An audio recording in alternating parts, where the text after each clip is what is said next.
All right, we're live. Episode 20. Today we decided for the milestone of getting to 20 episodes finally that we would celebrate all the goodness that the King has been doing in our lives and around us. And we want to share some stories that have helped build our faith and just have been a real encouragement to us, and maybe dissect a little bit of that. And so recently, I'd say this season, we've just personally got to experience and be around a lot of supernatural miracles with the kind of things that you would read about in the Bible, just seeing more actively here, even in the U.S. And for me, in my experience, Megan and I, we've been getting involved with a local ministry here in Colorado called Toth Ministries.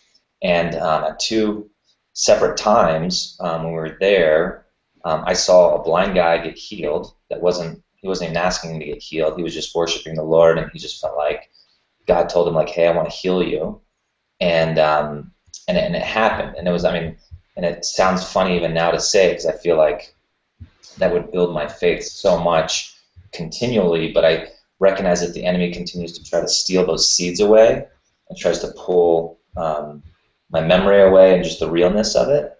But it's just when I go back to that place and remember it, it blows me away. And the other thing was a woman was healed of Parkinson's, which is a genetic disorder. And when that happened, we saw our hands and all the kind of signals like dissipate right then. And I felt like I had lack of belief in my heart, and that I believed it. And I was like, that's probably just because we're all here. And the moment was so intense, and we could physically feel the Spirit. But, is she really healed? And 6 months later, like a couple weeks ago, a friend sent me a video that someone else filmed of her as kind of like a documentary, and it's kind of following her into the doctors, where the doctors are saying, we've been looking at your genes for the last few years, and you had Parkinson's, and now at the genetic level, your genes are altered, and you don't have Parkinson's, and we can't explain why. And it was just a reminder to me why I was so. I guess it just showed me my just kind of a partial lack of faith or whatever, but we want to celebrate that, going back into it, and for me to watch it, it just has given me so much life and just remembrance how good the King is. And we have some other stories, but that's kind of setting the stage for today's talk. Yeah, it's good.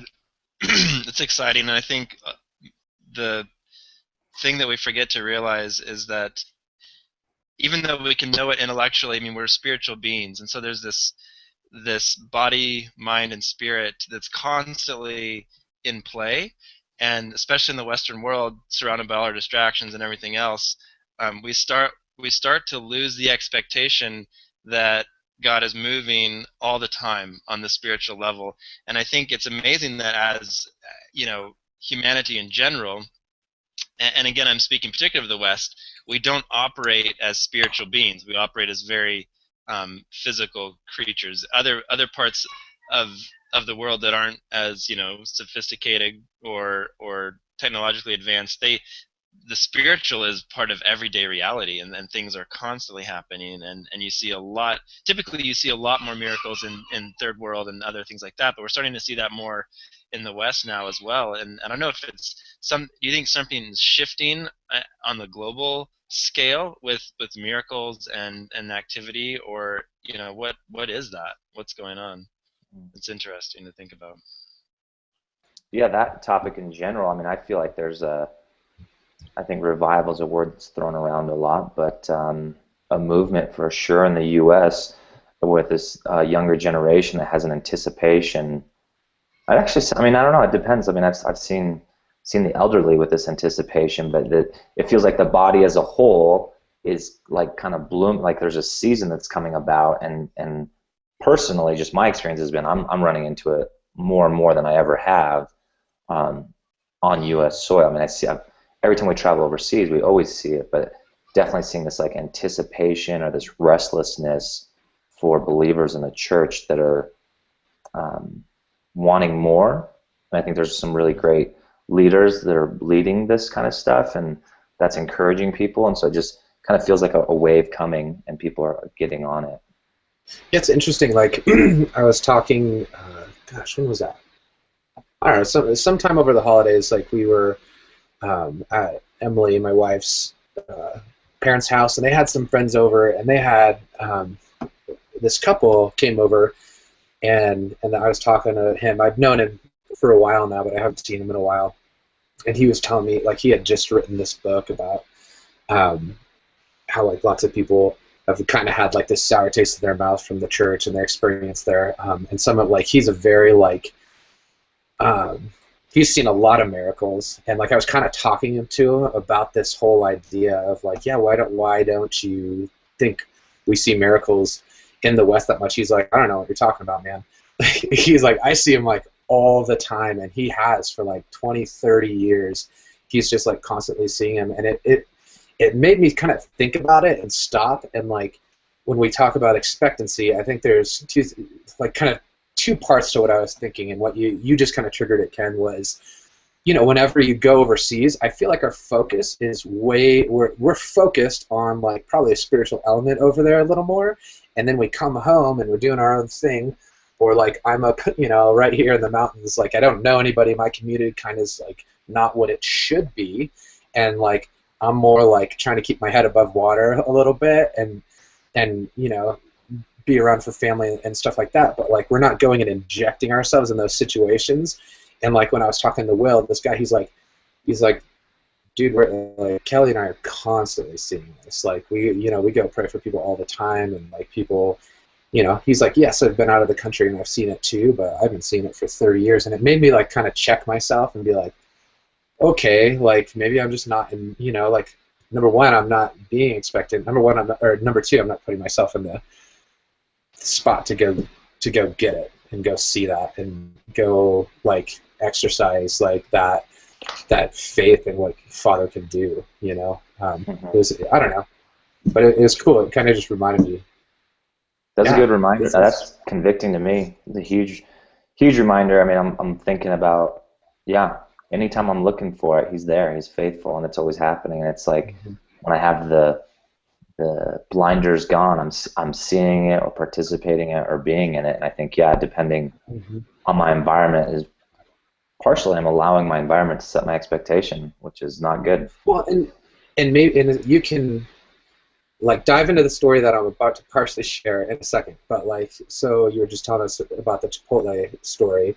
When you know, typically, Ken will share the story in a second, but like when I walk into Chipotle, I'm thinking about food, and so like I don't look and see like maybe the person standing outside that I could talk to or whatever. I'm so focused on like wrangling my kiddos that I don't notice that. I don't extend like a conversation. I'm focused on family at that second and getting food and going. And so yeah, it's like just interesting like where you can inject yourself and where you can, you know, potentially like see a miracle or whatever, and just being like hyper aware and asking Father what it is. So I mean, tell that story if you want. Like, yeah, and I think not that you wouldn't.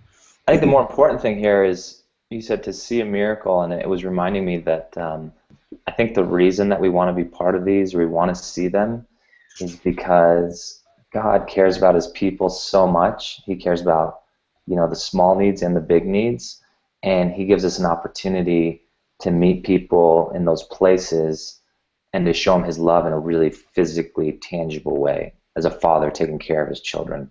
And so I think, to me, that's the anticipation of why we want to go after this. You know, it's not we don't want to go after the magic show. We want to go after God loves His people, and He wants His bride. He wants them to be healed. He wants them to live abundant lives physically, not just mentally. But yeah, on Sunday, I had run into Chipotle, and as Shaul said, you know, it's actually convicting. Maybe I walked by this girl because I was in Chipotle eating, and a friend of mine that's on the leadership team at our local church here has a really definitely God's put a gifting of healing on his life, and he came into the Chipotle just randomly. We crossed paths there, but when he came in, he had someone with him, and I was talking to him about it. And basically, he was coming to get lunch, and there was a woman that was near their car that had said, "Hey, can you spare some money?" And he said, "You know, I don't have cash on me, but I'll buy you a meal if you want to come with me." And by the way, this might sound crazy to you, but I feel like God's telling me that you have a pretty chronic pain, like right here in the center of your back, and touched her back right where it was. And she was like, yeah. She's like, how did you know that? 3 years ago I got an epidural, and ever since I've had the epidural when I had my kid, I've had this crazy intense pain right in the center of my back, and nothing's taken it away. He's like, why? He's like, can I just pray for you? And ended up praying for her and healed her right then on the spot, and then brought her in and had a lunch, and some other friends were there, and they got to just share the gospel, the good news with her, and how much God cares about her, and I don't know, I haven't got to follow up with them where that went because I ended up leaving before they left, but yeah, so that's the story, and it is happening everywhere, and I would say our expectation allows us to be part of that, and the reason that we want to be part of that is because that's God's heart for his people. One of the one of the hard things to wrestle with is why do those things clearly happen, and they're incredible, and I think even bigger and bigger things are starting to happen, but then why, like, other times nothing happens, and it would seem on the surface like same level of prayer, same level of sincerity, same level of intensity, same type of illness, sickness, whatever. One example, like I have two examples in my life of people that we knew personally that passed away from cancer fairly young, and and they were Yahweh fearing, like very devout, very very what we would think of as absolutely deserving of a healing, and it did not happen. And then there's another case that we personally know, friends in Pennsylvania, where a girl literally died and was declared medically dead, and family and friends were praying, in that area, and a time period after she was medically declared dead, she literally, like, sat up in her hospital bed, coughed out the tumor, and came back to life. And so stuff on that scale happens too, and it's that stuff blows me away. And then in that case, like, the surgeon, the doctor, actually, he was a Muslim, and he actually came to know Yahweh through that experience, and wants to build a prayer center right beside the hospital and everything else. And so it's just a massive change in this doctor's life because of that event. But there's probably not even an answer to that, but it's so interesting that both outcomes happen all the time. Mm-hmm. Mm-hmm. It's like, I feel like you touched on it maybe a little bit, Ken. Like, sometimes it's the why or even the who, like, that's around, and it's just like, yeah, it's not about the magic show or anything. Not that your friend who did pass and, like, was God fearing and, like, all that, like, it seemed like, it's just, it reminds me to be, instead of being expectant of maybe, like, miracles or whatever, it's just like, it's almost like let's be expectant of, like, God. He knows the best for us and the people around us, and, like, what's he going to do? It's like, kind of, and that's kind of exciting to me, because, like, there's petty stuff even in my life that I'm just like, I don't feel like God cares about this, or maybe he shouldn't, or we made a mistake and now we're in this spot. What are we gonna do? But he still knows better, and, like, yeah. It's just like, it's kind of like this adventure. Like, all right, I have no idea why that happened, but I will. Whether I know in 5 years or in 2 months or after I'm gone, like, there's going to be this moment where you're like, you know? Well, and maybe that happens, maybe that doesn't even happen to the kingdom, but I think you're absolutely right. The difference, and that's really, isn't that what faith is? That even what we think of as the absolute worst possible outcome from our perspective may be the best possible outcome from a heavenly perspective, with all the perspective of being outside of time and everything else. There could be so much more going on, and I think that's what is the core of faith. I mean, that's what faith is, to be able to trust our Creator even in the worst of situations, knowing that He does have the entire perspective and we don't.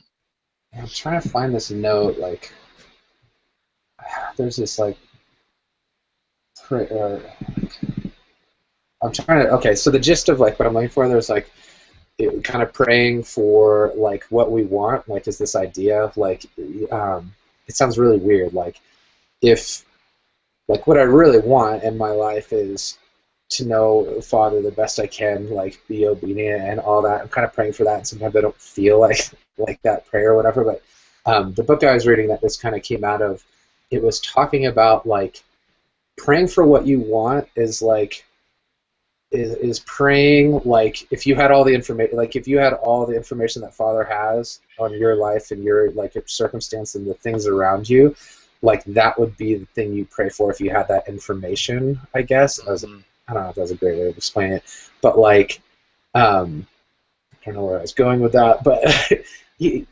know, like being expectant that like he just knows better and like he does have all the information, you know, and praying for that, like kind of that understanding and stuff, and just being in that constant awareness.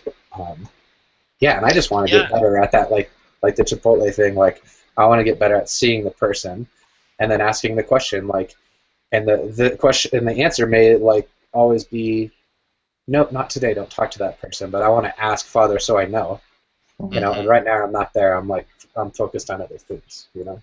Yeah, I think. Man, Andrew, your question is really challenging, and I've been on both sides of it myself. So much so, you know, having people in front of me that are desiring healing, crying, dealing with chronic sicknesses for years, and asking, God, Ken, like you believe that God wants to heal me, right? And not seeing breakthroughs in their lives, and then seeing other people get healed. It's such a challenging question, but I think the right thing is a posture of heart, and that's not even, we can't question that, you know. I think that's what ifs and that kind of stuff, I think, are kind of lies that come from the enemy. And so it's a good reminder to me that it's not mine to question by any means, and my anticipation should be, what is Yahweh's will in this situation, and am I excited for that? Am I ready to embrace it? But I would say all that to say I definitely don't have an answer to your question, Andrew, because I think it's an impossible question to answer. But I think a posture of heart is to be expectant for what God has for people, and like you were saying, Shaw, what His will is, because it is better, and trusting that with our faith. But all that to say, I do know that when I'm believing that God is who He says He is, that I see it much more frequently. So while there's times that I don't see things happen or don't understand why they happen, when I'm living in that expectancy of how good He is, it's like you're immersed in it and you are seeing it more frequently. And so it's, and that's, so I don't know how to. I know, and then that's something I think for me, one of the keys is really wanting to be able to bring that message more easily, more constantly. Like it boggles me how these things can happen, you know, and people are exposed to them, and they still, even at a fundamental level, somehow reject the idea of God or relationship with Him, you know, and being able to I don't know, wrestle with those hard questions on the one hand, but also bring the message of those incredible, you know, science define, medical define, like logic define events that like these things happen on a constant basis, and how does that become a daily part of our testimony that's just constantly with us, and that we're constantly, you know, presenting that to others around us. That's fascinating to me. Yeah, it's interesting. I mean, and I can't whittle it down, but my experience has been that when there's expectation on both sides, when I feel like people are really trusting, like, hey, God, like I trust whatever you have for me, and I just want to embrace it. And when you have people that really believe in God's goodness, that combination has seemed to create crazy impactful, God's divine encounters where He's physically manifest, and it's like people get the opportunity to bump into the physical presence of Yeshua or Jesus, and it's like you get close to your Creator, like things are going to change. You know, your genetic code's going to change, your mindset's going to change. It's powerful, And when you have an expectation on both sides, that seemed to create some really cool things. But again, sometimes it doesn't. It probably creates a change that we're not seeing, and we have to trust that. But yeah, and I think too, everything that happens. I mean, yes, our bodies are what we think of almost all the time, because that's what we're getting through our sensory inputs. That's what we're aware of. And if we don't exercise our spirits, we're much less aware of our spirit. But I think Father's ultimate purpose is restoration of our spirits, and so everything else just serves that purpose. So whether it's physical healing or emotional healing or mental healing, like all those different categories, they're the ultimate purpose is to really restore our relationship, and that happens at a spiritual level. And so yeah, maybe sometimes healing doesn't serve the spiritual restoration in the best manner possible, and sometimes it does, and then there's lots of other factors, right? But I think the thing that we have that we're generally rapidly losing as a planet and as the human race is this deep awareness of our true spiritual nature. And there's a lot of false spirituality, and that would make a whole nother pretty amazing podcast. But there's this false substitute spiritual side of things so that people feel like that's addressed in their life. Excuse me, when it's really not, and having that connection back to our Creator restored, I think is what it's all about. Yeah, I think you nailed it for me. Like, I feel like that's been a theme lately for me in the last month or two. Like, almost every book I'm reading, like, anytime that I'm spending in the Word, like, it's all going back to, like, the relationship aspect, and, like, my misinterpretation of what relationship is with the King, and, like, what it can and should be, and, like, just being tapped in, like, at every moment, and just, like, learning what that looks like and feels like. And then things do happen when I'm walking in that more, realizing that, like, I'm literally not walking alone. Like, every moment, like, someone, like, King is next to me, so. It's awesome. man, well, we'll keep it short, but yeah, we just want to celebrate His goodness and remember those things, and have an expectation, and encourage other people too as well, and just to know that He's always actively moving in people's lives, and we have an opportunity basically to be part of it or not, and to have our eyes and our hearts open to what He's doing, and it feels like it's a posture from within and how we approach our days. I just want to encourage you to seek after that as we try to seek it ourselves. Mm-hmm. Till next time. Till next time. Blessings.